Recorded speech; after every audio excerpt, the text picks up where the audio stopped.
အားလုံးပဲမင်္ဂလာပါဒီဗီဒီယိုဖိုင်ကိုကျွန်တော်လည်းအတူတူကြည့်ကြရအောင်နော်ဘုံကျဲဆိုထွန်းမြတ်နိုင်ကကြောက်တော်ရဲ့မြောက်ဦးရဲ့ပလောက်ဝရဲ့ဟောပတ်သွားပတ်ကြီးညောပဲပတ်ကြီးညဘယ်နေရာမှာ तू အတူကြနေရဆို तू မပြောရဘူးဘုံရှိုးကွယ်ရှိုးသွားဒါပေမဲ့ तू ရောက်တဲ့နေရာကိုအောက်ကဒေသကနေရာသတင်းပို့တယ်ထွန်းမြတ်နိုင်ရောက်လာပြီညတက်ကတော်သွားပြီးဘုံကျဲတာဘုံကျဲရတယ်တစ်စီးနှစ်စီးမဟုတ်ကိုဝကျဲတာဟွာကျဲတော့ထွန်းမြတ်နိုင်ကိုလက်ခံပြီးတဲ့မျိုးကတော့ပြမှောက်တော့ဘုံကဝါကျဲနေတာသူကပြောပါတယ်ဟိုမှာdiplomat ဆိုတဲ့ channel နဲ့တွေ့တော့ကသူကဘာပြောလဲဆိုတော့ဘုံကျဲနေနဲ့ဆွေးနွေးလို့မရဘူးတဲ့တနည်းအားဖြင့်ဘုံမကျဲရင်ဆွေးနွေးမယ်ဆိုတဲ့သဘောရှိတယ်အဲ့တော့ကျွန်တော်တို့ကဘာလို့ဆွေးနွေးနေမှာလဲနော်ဘုံနာကျဲနော်အဲ့တော့ဟိုဟာသူကြောက်တော့ရောက်ရဲ့ကြောက်တော့မှာမဟာမျိုးမူနီဘာသူတို့ဖွက်ထားတဲ့ခေါင်းလောင်းတစ်လုံးရှိရရှေးခေါင်းခေါင်းလောင်းရတရာခေါင်းလောင်းနဲ့ဒီခေါင်းလောင်းထိုးလိုက်ရင်းနဲ့မြန်မာမင်းနေတဲ့မဖြစ်သွားမယ်ညာဖြစ်သွားမယ်ထိုးသမ်းမှာနေတိုင်းထိုးတွန်းနဲ့နေတိုင်းထိုးဘာထူးမှလဲဒါတွေကကျွန်တော်အယုံကြည်မရှိဘူးနော်ငပိန်းနေပဲယုံပါပေါ့နော်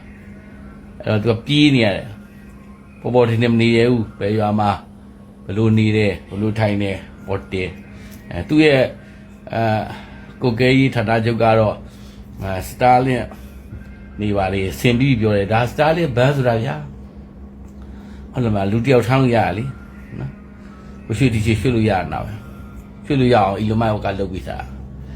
ကျွန်တော်ပြောချင်တာဟိုမှာမင်းကိုနိုင်တို့မောင်းခိုင်တန်းတို့ဘကိုးတိုင်းတွေကမျိုးတစ်မျိုးရွာတရွာနည်းနည်းတိုက်အင်းတွေပါလေစောက်ထားရကျွန်တော်သိပါတယ်ဘယ်ရွာဆိုတာအဲ့ဒီကိုလမ်းလျှောက်ပြတယ်ဘာညာလွန်ခဲ့တဲ့2လလောက်ကပေါ့ခင်ဗျာထွန်းမြတ်နိုင်တောင်မှဟိုမှာပြေးနေရတာဒီကောင်နေ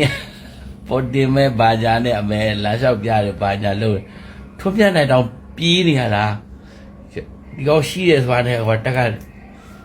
ဘုံကျဲပြီးသားပဲဒီလိုကျဲတာနော်မင်းကိုနိုင်တို့လမ်းလျှောက်တာဘာမောင်းဝင်ခိုင်တန်းလမ်းလျှောက်ဘာလဲလွင်ကိုလက်တို့လမ်းလျှောက်ပြတယ်ဘာညာနဲ့မြတ်ထွန်းမြတ်နိုင်တော့ပြေးနေရတာသူ့နေရာကိုမပြောရဘူးပြောတာနဲ့တန်းကျဲတာ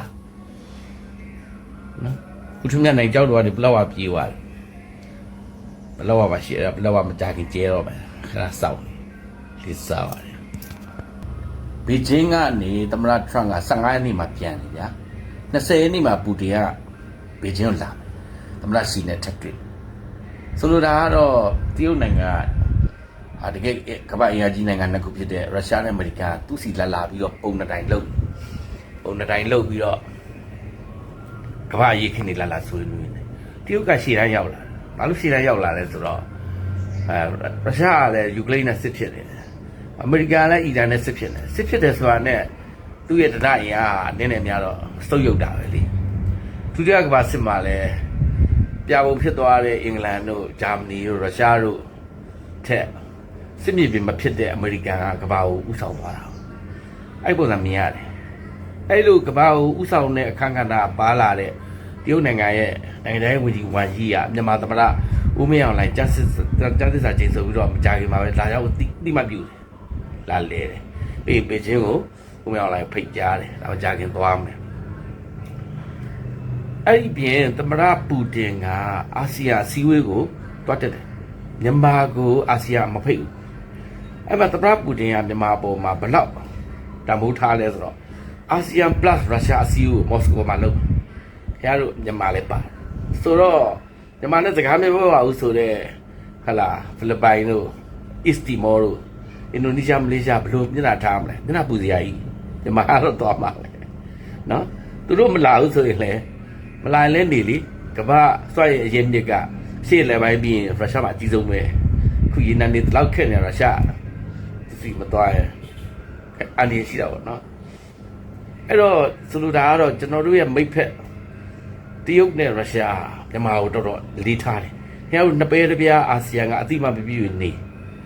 ကျွန်တော်တို့မြန်မာကတော့ကမ္ဘာအင်အားကြီးနိုင်ငံနှစ်ခုဖြစ်တဲ့ဒါရုရှားနဲ့တရုတ်ရဲ့တလီတစားစစ်စံကြီးကိုခါတယ်။အဲ့ဒါလေးကိုကျွန်တော်တွေ့လို့လာပြောတာ လေးစားပါတယ် နောက်ထပ်ဗီဒီယိုဖိုင်နဲ့ကြည့်ကြရအောင်နော်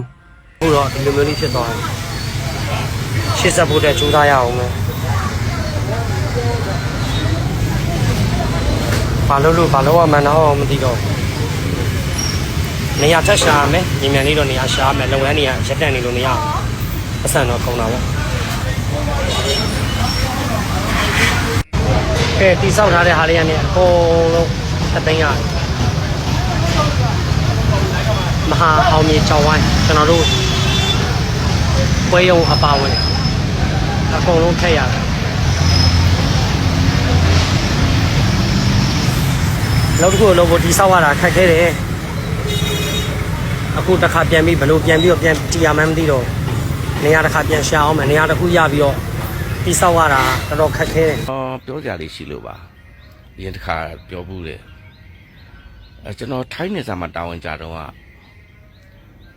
ဟိုဘက်ကမ်းမှာတန်လမြင့်ဟိုဘက်ကမ်းမှာထိုင်းစစ်တပ်စခန်းရှိအဲ့သူတို့ဘေးမှာလေကွင်းရကွင်းနေရှိအဲ့ဒီကကျောင်းဆရာတယောက်ကကရင်လူမျိုးသူကနေ့တစ်ဖက်တစ်ခါလောက်ဆက်လီလေးနဲ့လာပြီးကျွန်တော်စီလာတွေ့တယ်သူကြာကြရထွက်တဲ့ဘူဒီခီယန်ဒီလာလက်ဆောင်ပေးတယ်ကျွန်တော်သူ့အာမီတန်ပေးတယ်ခင်းနေရပါဗျာတနေ့ကျတော့ထိုင်းရဟရင်တစ်စင်းအဲ့မှာလာပြီးသူကသူမိကိုတွေထွက်ပြီးပြက်ကြသွားအဲ့ဒါဒီကျောင်းဆရာ2ပတ်3ပတ်လောက်ကျွန်တော်စီမလာဘူးအဲ့ဒါကြော်မှလာတော့ဒီတစ်ခါတော့ဘူဒီခီယန်စီမဟုတ်ဘဲနဲ့ဝီစကီတွေဘီယာတွေယူလာတော့အဲ့ကျောင်းဆရာမင်းထောလာလားဆိုဟုတ်တယ်ဗျာကြီးကျွန်တော်ထောသွားတယ်တဲ့ကျွန်တော်လက်ကွင်းတွေကိုထိုင်းရဟရင်ပြက်ကြဒါကြောင့်မို့တီးနာရောကြီး3နှစ်စာပေးသွားတယ်ကျွန်တော်စိုက်ဆရာမလို့ပဲနဲ့ခု3နှစ်စာရပြီဒါကြောင့်မို့လို့ကျွန်တော်အဘဝီစကီတွေဘီယာတွေလက်ဆောင်လာပေးတာတဲ့ဒီလိုပြောတယ်ကျွန်တော်စဉ်းစားတယ်ဟာငါတို့တိုင်းပြည်မှာရောရဟရင်ပြက်ကြရင်အဲ့လိုပေးမှလားပေါ့လွယ်ဘူးဗျ